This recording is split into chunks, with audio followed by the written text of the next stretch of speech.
Nothing throws you off your parenting game faster than that sobbing homesick call or text from your college kid. Your heart wants you to grab the keys, but your head knows it's not probably the right thing to do, and you really don't want to make things worse. So today I'm sharing 4 common parenting responses that can accidentally make homesickness worse, and 4 strategies that will get your student to calm down. First up, 4 responses that backfire because even the best advice won't land when your kid is upset. Here's why. When we're stressed, the brain shifts resources to survival, and the logical part is basically locked. It's like knocking on a door bolted from the inside. You can knock as much as you want, but until your student has the brain capacity to unlock the door, that information just is not getting in. Let's start with what to skip. Number 1, reassurance. I know you're picturing your kiddo as this 5-year-old on the other side of the line, and your heart is breaking, and you just want to reach out to them and say, "You're okay, you'll be fine, you've got this." Even if those things are true, here's what their locked brain hears. Well, this person doesn't understand, and you get moved from that helpful list to the unhelpful list. It's like a double lock on the door. First of all, you don't understand them, so you get put on that unhelpful list. And second, they don't understand the words you're saying anyway, or they can't process them. Here's a pro tip. If you jump to reassurance, like most of us do, write those phrases, those common phrases you say, on a sticky note and have them with you wherever you talk to your kid, or put it on the notes app of your phone. And that way you can pull it up. So when your kid calls upset or texts upset, just take a peek at the words you have on here and you know, okay, those are my phrases that I should not say because, again, right now when my kid is upset, reassurance isn't going to be helpful. What to skip. Number 2, minimizing their experience. Again, so well-intentioned, but phrases like, "this is normal," or "everybody experiences this," can really come across as dismissive and make your kid feel misunderstood. So, lock brain door, you're going for connection, but that's not what your kid experiences. And again, you get moved to that unhelpful list, unhelpful person who can't really understand what I'm going through or how bad my homesickness is.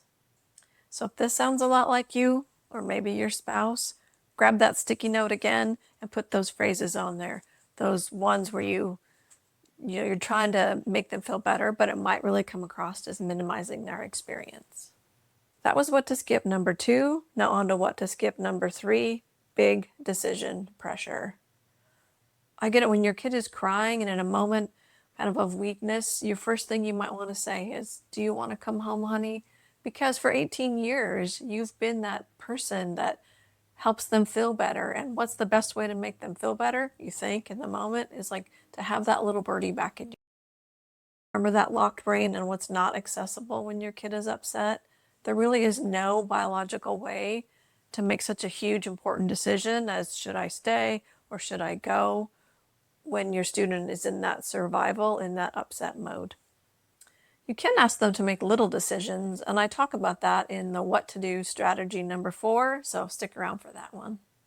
Okay, 3 down, 1 to go before we get to our what to do solutions and move off of these what to skips.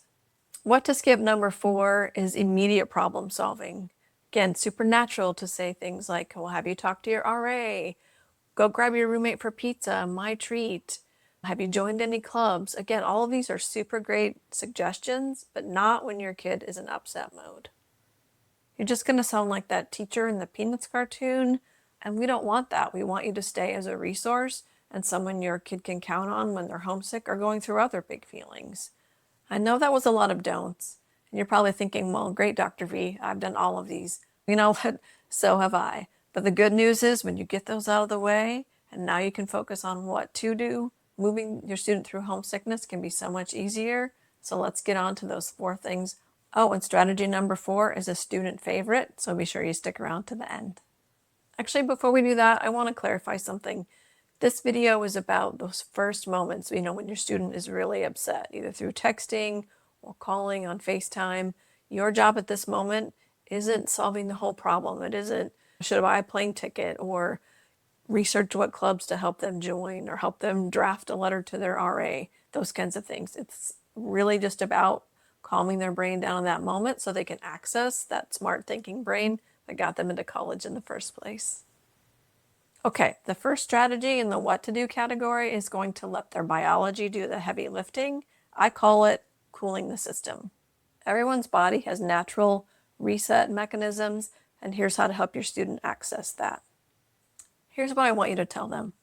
Go in the bathroom, I'll wait here, go splash some cold water on your face, or grab a bubbler and hold it on the side of your neck while we're talking.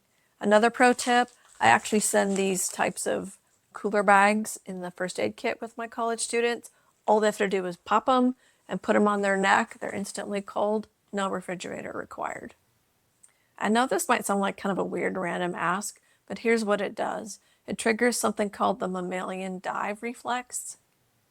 When cold water hits that area around their eyes or around their neck, it activates a nerve response that starts to slow the heart rate from racing to a little bit more calm.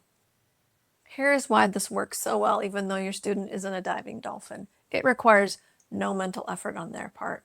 So they can start to re-regulate, don't have to have any brain power to do it. And hopefully you'll be able to hear their voice calm down and recognize that they're starting to calm themselves a little bit. I actually love this one because it's based on science and, who doesn't love dolphins? A quick side note, you might have been expecting homesickness, especially if you're watching this in the beginning of the year or January when it hits again really hard. But there are a lot of other things, especially about freshman year, that pop up that you might not have been expecting. And I don't want that for you. So I made a calendar of month-by-month stressors that most freshmen face and some ideas on how to help. If you want to grab that, just go to www.anchoryear.com/freshman year unpacked and you can grab that calendar. I also put that link in the description so you don't have to remember it here. Okay, let's talk about your biology for strategy number 2.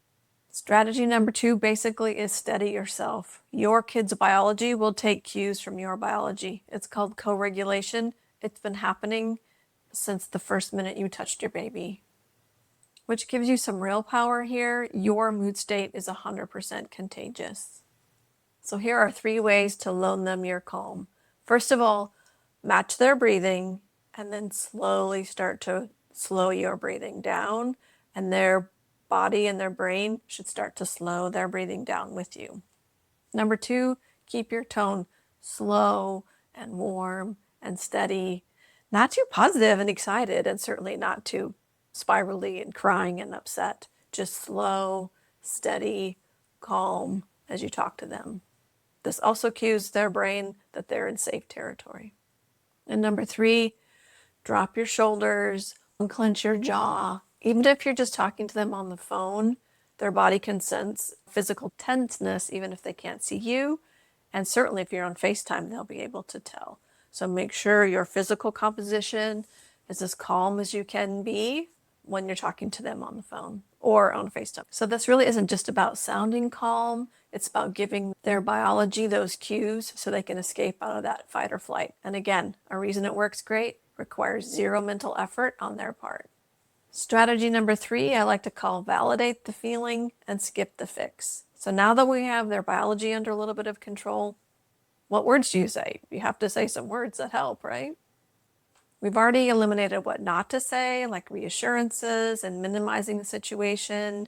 So one of the best go-tos when your student is upset is just straight up validation.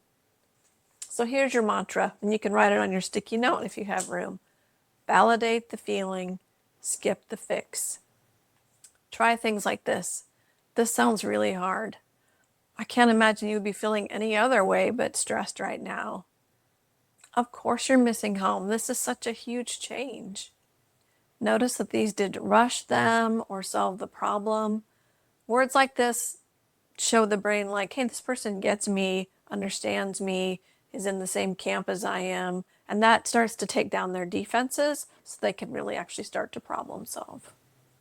So remember when I said earlier there are small decisions you can ask your student to make? Strategy 4 is all about that. And again, requires very little mental effort, but does give them a little bit of sense of power now that they're starting to feel a little bit better.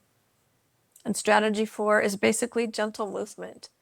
When someone is homesick and they're sitting in their dorm room alone or sitting in their bed just doom scrolling, that just does so much to elevate anxiety in that homesick feeling. So when you're on the phone with them or when you're texting, give them some choices for simple movement. Let's get you out of the dorm room. Do you want to walk to the library or the commons? Hey, what snacks do you have in your snack drawer in your fridge? Take me over there on the phone. Tell me what you still have.